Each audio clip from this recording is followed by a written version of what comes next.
What is going on, everybody? Welcome to a brand new episode of Revelation Communication. We are on episode number 107, the 38th episode of this third season here in the year 2022. Thank you so much for tuning in, watching, listening, however you're getting this podcast. Man, I appreciate your continued support and encouragement, and man, the blessings y'all give me when I see y'all watch these and like these. Let me get right to it, man. John chapter 6, verse 9. It says, "There is a lad here which hath 5 barley loaves and 2 small fishes, but what are they among so many?" Let me back up a little bit and just kind of get you to where we are in our text today.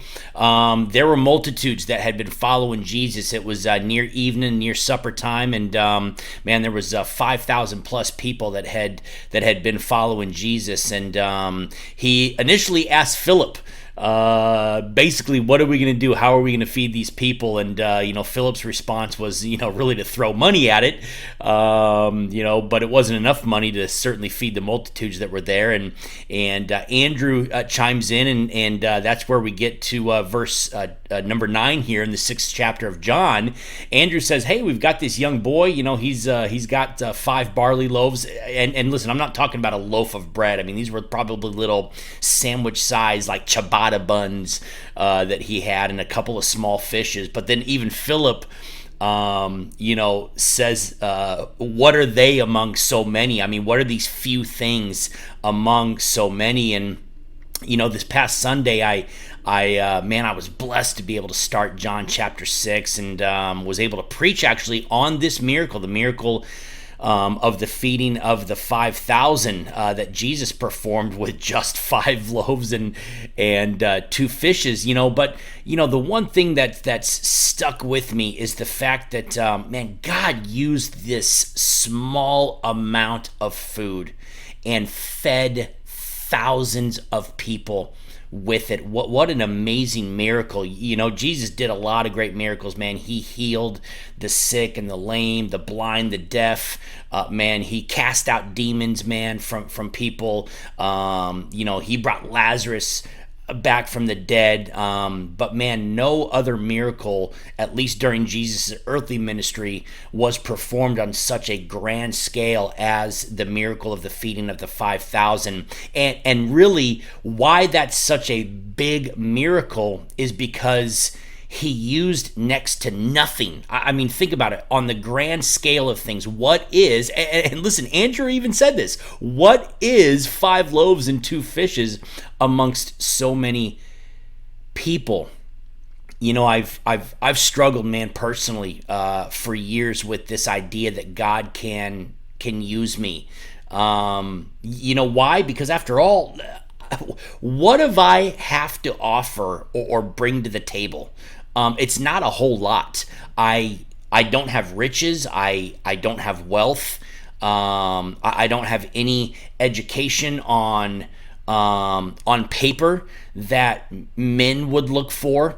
I don't have a high position that can really make change in policy, etc. Nor do I have a big following. I don't. I've got a small little home church and a small little church family, and I sometimes struggle with the thought, what can I do for such a big kingdom and an even bigger God? I mean, who am I on the grand scale of things? I've got nothing to give a God who created everything, and everything is his, including me. What can I give a God who gave us the greatest gift, his only begotten son, and only asks of me to have faith and that of a mustard seed? I mean, how little is that? How little does he ask of me? And sometimes I can't even muster up the faith of a mustard seed to trust God and to trust his will and to trust his plan and to trust the fact that sure, he can use me even if I've got next to nothing to offer. But all throughout the scriptures, God took nothing and made something. I mean, isn't that how Genesis starts? He took nothing and created everything.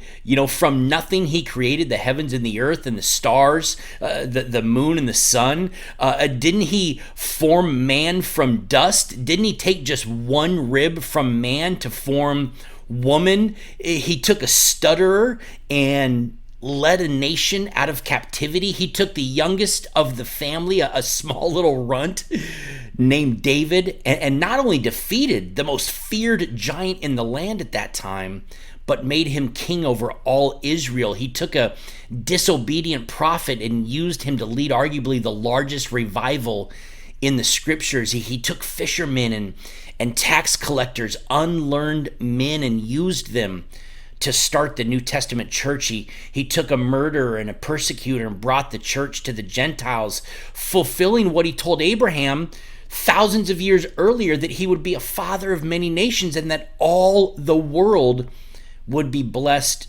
through him. And really, if you haven't caught on yet, the point that I'm getting at is that God can take little and do so much with it. He can even take the disobedient and do something great and grand with it. Whatever is on the table, whatever is brought to the table, whatever is offered on the table, no matter how grand, no matter how large, no matter how small, no matter how insignificant, God can use it and do amazing and wonderful things. Why? Because God can use what is perceived to be weak to confound the mighty. God can use what is perceived foolish to confound the wise. God has used the lowliest things, those things which are despised, even those things which are not, to bring to nothing those things that are.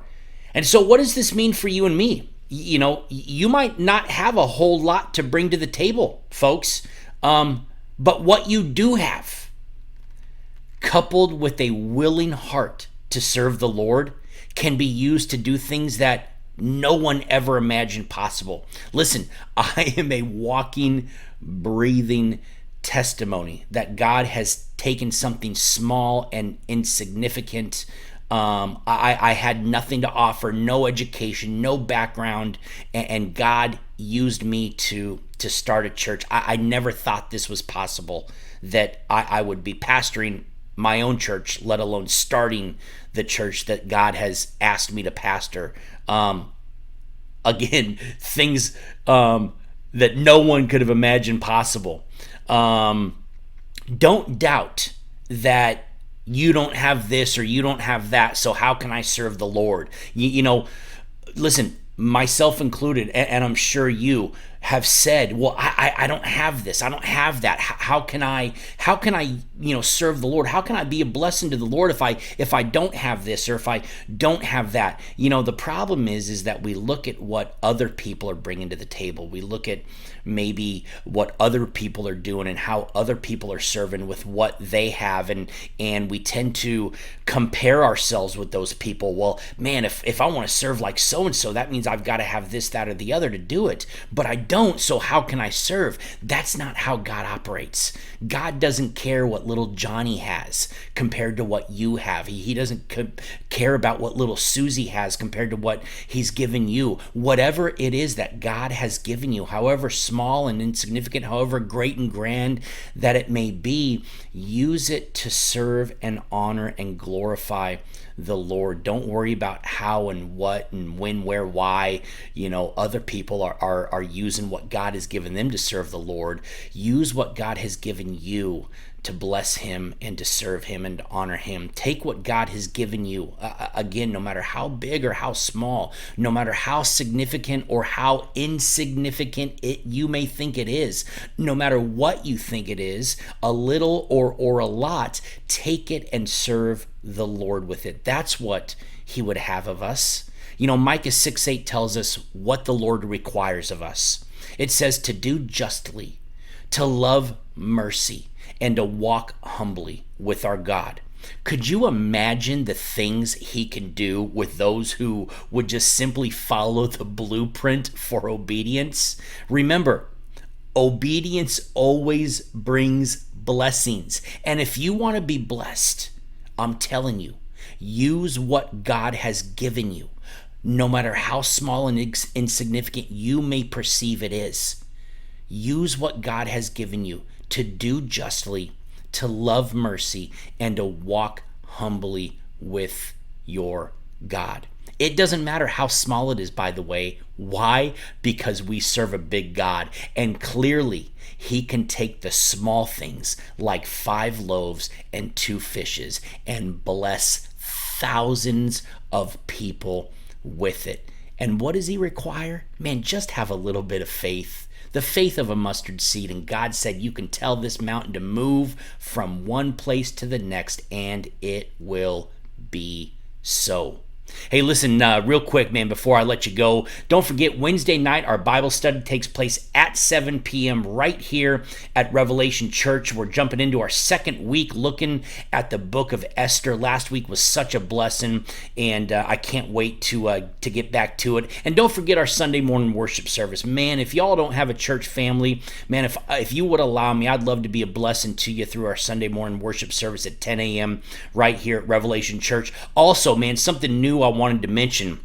I tried it last week. It worked, so we're going to keep trying it till it doesn't work anymore. But, man, we're going to be going Facebook Live for both Wednesday nights and Sunday mornings. And look forward to anybody that can't make it to church for one reason or another, man, to watch and join in and be blessed through the ministry of Facebook Live, listening to our services and our studies.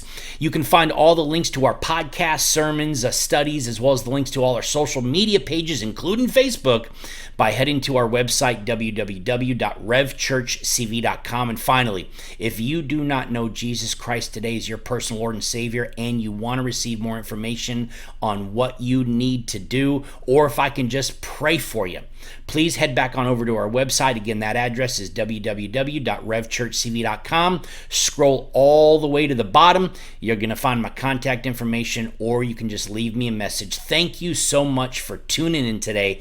I'm Solomon Stewart with Revelation Communication.